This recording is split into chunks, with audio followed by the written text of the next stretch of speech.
English నేర్చుకుని అనర్గళంగా మాట్లాడాలనుకుంటున్నారా? అయితే వెంటనే కాల్ చేసి రిజిస్టర్ అవ్వండి. నమస్తే రమగారు. నమస్తే జయ. రమగారు, మనము వరలక్ష్మి వ్రతం ఎలా చేయాలి, మంగళగౌరి వ్రతం ఇవన్నీ కూడా మాట్లాడుకుంటూ వచ్చాం కదా. అయితే కొన్ని అనుమానాలండి మనం గత సంవత్సరం చేసినప్పుడే వచ్చినాయి, వాటిని మీరు నివృత్తి చేశారు. ఈ సంవత్సరానికి కూడా అంటే ఎప్పటికీ ఉండేవి ఈ అనుమానాలు. ఈ వరలక్ష్మి వ్రతానికి సంబంధించి ఇప్పుడు ఒకసారి చేసుకుంటే మళ్ళీ ప్రతి సంవత్సరం చేసుకోవాలా? ముందు ఒక్కొక్క అనుమానం అడుగుతానండి, మీ ముందు పెడతాను.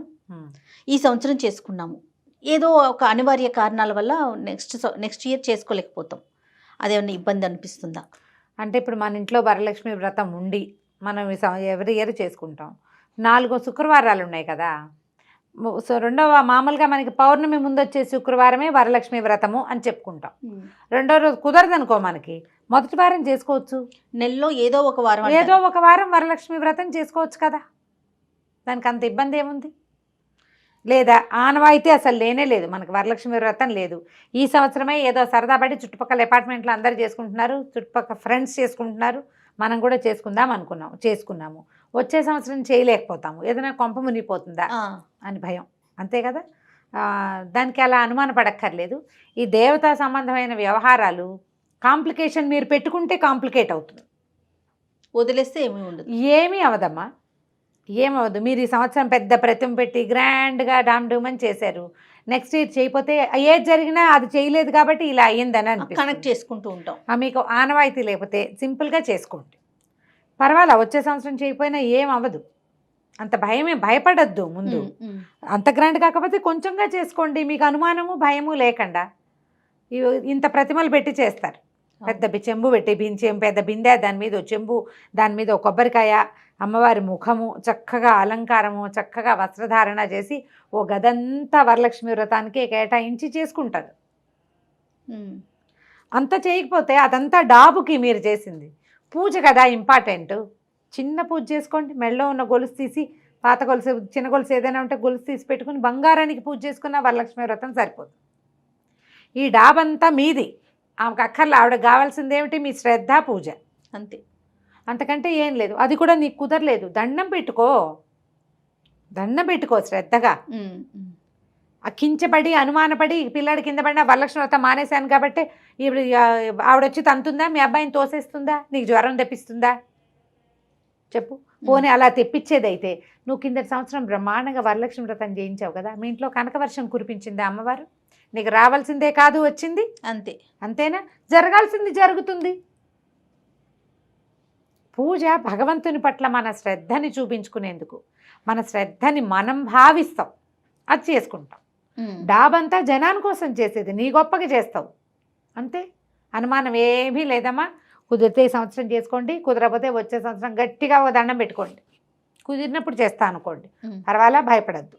తర్వాత కలశం పెట్టుకోవటం, తోరాలు కట్టుకోవటం ఇలాంటివి కొంతమందికి ఉండదు ఆనవాయితీగా, కానీ చేసుకోవాలనిపిస్తుంది. అదే పర్వాలేదంటారా? ఇప్పుడు కలశం పెట్టుకోవటం అంటే, అమ్మవారికి కలశము అంటే ఏమిటి? కలశ రూపంలో అమ్మవారిని ఆవాహన చేసుకోవటం. అవును. ముఖం, ఇప్పుడు ముఖాలు వచ్చేస్తున్నాయి, ఆకారం మొత్తం మనం దేవతా విగ్రహం లాగా మనకి పూర్తిగా వచ్చేస్తుంది. జిఆర్టీ లాంటి చోట, బంగారపు షాపుల్లోనూ, తర్వాత ఏమో ఈ పూజా సామాగ్రి షాపుల్లోనూ ప్రతిమలు మొత్తం కనబడతాయి. అదంతా మన కోసమేనమ్మా, అంతా మన కోసమే, అంతకంటే ఆవిడకి ఏం అవసరం లేదు. ఇప్పుడు ఒక దీన్ని తీసుకొస్తావు, మొత్తం శరీరం అంతా దొరుకుతుంది, ముఖం మనంత కొనుక్కుని చక్కగా తగిలించుకుంటాం. నీకు ఒక స్వరూప భావన కోసం చేస్తావు, అది అంతే. అందులో ఆవిడేం కూర్చోదు, ఆవిడ కూర్చునేది నీ శ్రద్ధలో, నీ మంత్రంలో, నీ విధానంలో ఉంటుంది. ప్రతిమల్లో ఏం ఉండదు. కలశం పెట్టుకోవటం అంటే మామూలుగా ఏం చేస్తాం, ఒక పూర్ణ కలశం నిండుగా నీళ్లు కానీ బియ్యం కానీ నింపి, ధాన్యం కానీ నింపి, దాని మీద 4 మామిడిగా ఆకులు పెట్టి, దాని మీద కొబ్బరికాయ పెట్టి, అవును, చిన్నగా వస్త్రాలంకరణ లాంటిది చేసి, దానికి బొట్టు పసుపు పెట్టుకుని కలశానికి పువ్వుల దండ వేసుకుంటాం. కలశంలో ఆవాహన చేయాలంటే ఆవాహనకి మంత్రం ఉంటుంది కదా, నువ్వు పుస్తకం చదివి ఇట్లా ఇట్లా ఇట్లా ఇట్లా చేస్తే ఆవాహన అవ్వదు. పురోహితుడిని కూర్చోబెట్టి చేయిస్తే ప్రాణ ప్రతిష్ఠ చేస్తారు. కలశం పెట్టుకోవటం అనేది ఒక క్రియగానే నడుస్తోంది. ఇప్పుడు పురోహితుడిని పిలిస్తే ఆయన ఆవాహన మంత్రం కరెక్ట్గా చదివి అమ్మవారిని ప్రాణప్రతిష్ఠ చేసి, ప్రాణప్రతిష్ఠాపన ముహూర్త సుముహూర్తోస్తు సుముహూర్తకాలే సూర్యాదీనాన్న వానాగ్రహణం అత్యంత ఆనుకూలత ఫలసిద్ధిరస్తు అని కూడా చెప్తారు. ఇప్పుడు ప్రాణప్రతిష్ఠ చేస్తే దాన్ని కదపడానికి కూడా ఒక మంత్రం కావాలి మనకి. పురోహితుడితో చేసినప్పుడు సరిగ్గా అవుతుంది, ఏం భయం లేదు. మనమే చేసుకుంటే చెప్తున్నాక పుస్తకం చదువుతూ ఇలా చేస్తాం. ఎక్కడ ఆవాహన అవుతుంది? ఇందులో ఏదైనా తప్పుందని నేను చెప్పేది, నేను ఎవరిని హేళన చేయట్లేదమ్మా. ఎవరైనా ఇలాగే చేయాలి మనం. ఇది నోటికొచ్చి చేసుకోగలిగే వాళ్ళకి భయం లేదు, ఇంకా అలవాటుగా చేసేసుకుంటారు. నువ్వు కొత్తగా చేసేటప్పుడు నీకు టెన్షన్గా ఉంటుంది. అవును. కలశం అలంకారానికి పెట్టుకోండి. నా పాయింట్ అర్థమైంది కదా? అలంకారాన్ని పెట్టుకోండి. మీరు ఎలా చేసుకుంటారు? మన ఇంట్లో ఒక చిన్న లక్ష్మీ ప్రతిమలు ఇప్పుడు అందరి ఇళ్లలోనూ ఉంటున్నాయి.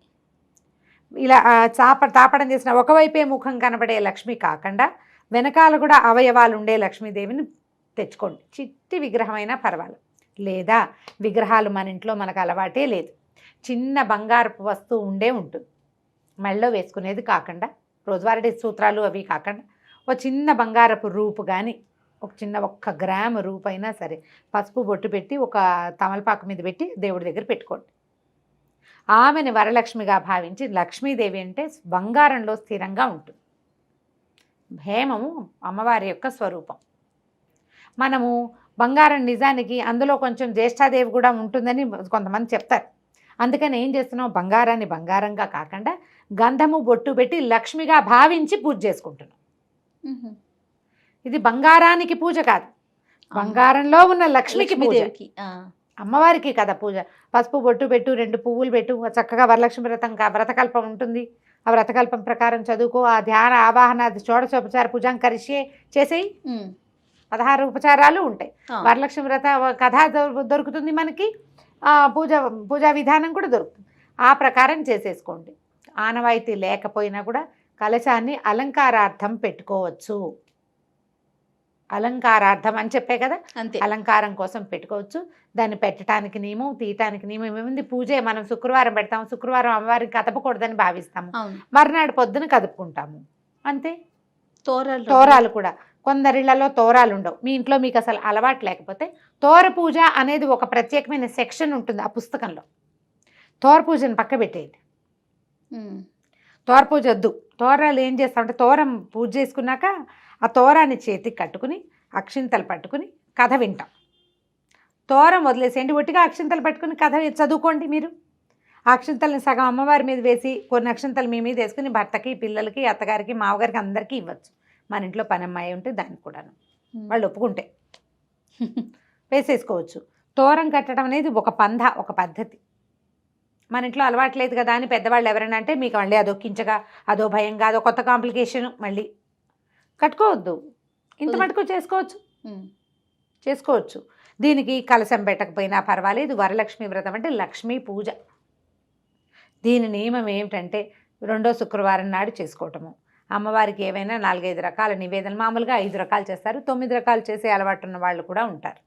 3 కూడా చేయొచ్చు. నేను అవేమీ చేయలేనండి, కాస్త పాయసం చేసుకో, పర్వదినం మంచి రోజు కదా, క్షీరాన్నం చేసుకుని అమ్మవారికి నివేదన చేసుకో. కొబ్బరికాయ కొట్టు, 4 అరటిపళ్ళు పెట్టు. ఇప్పుడు కమలాలు, యాపిల్స్ బాగా కనపడతాయి.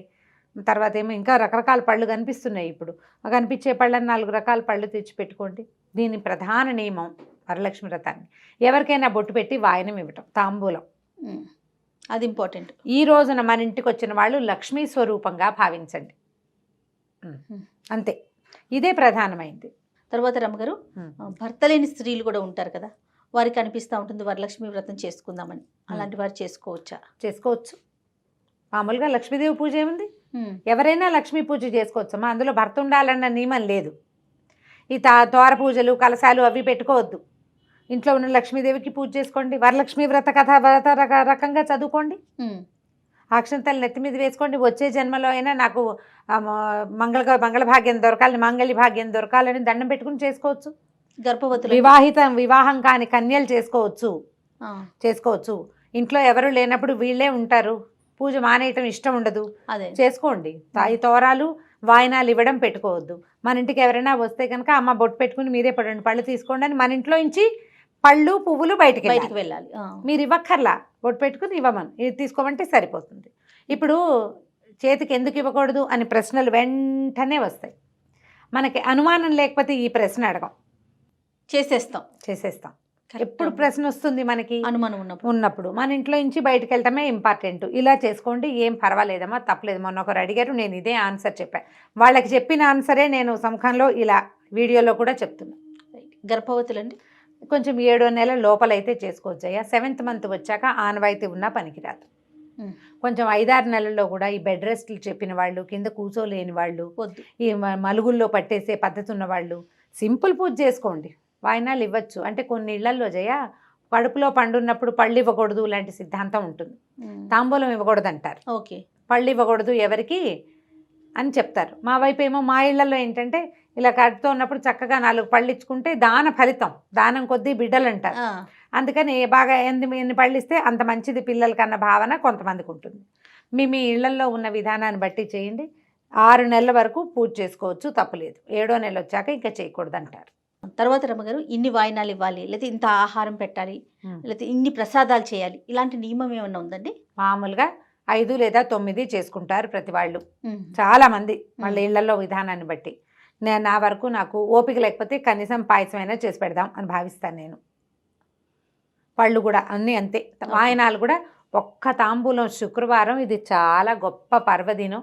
అమ్మవారు లక్ష్మీ ప్రసన్నంగా ఉంటుంది, లక్ష్మీదేవి ప్రసన్నతతోటి ఉంటుంది కాబట్టి ఆమెను సంతోషింపజేయటం కోసం ఎవరికైనా ముత్తైదువుకి తాంబూలం ఇస్తే ఆమె సంతోషి. శుక్రవారం ఈ 4 శుక్రవారాలు, శ్రావణంలో ఉన్న 4-5 శుక్రవారాలు, 4-5 మంగళవారాలు గనక మనం ఎవరికైనా ఇవ్వగలిగితే మహత్తరంగా ఉంటుంది. దీంతో పాటు శ్రావణ శనివారాలు మనం చలిమిడి దీపారాధన చేసుకోమని చెప్తాం కదా, ఆనవాయితీ లేకపోయినా చేసుకోవచ్చు జయ. దానికేం పెద్ద నియమం ఏం లేదు.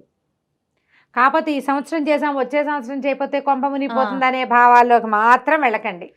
కుదిరితే చేసుకోండి, అంతే, అంతవరకు తీసుకోవాలి. అంతే. రైట్ రమ్మగారు, నమస్తే. నమస్తే జయ.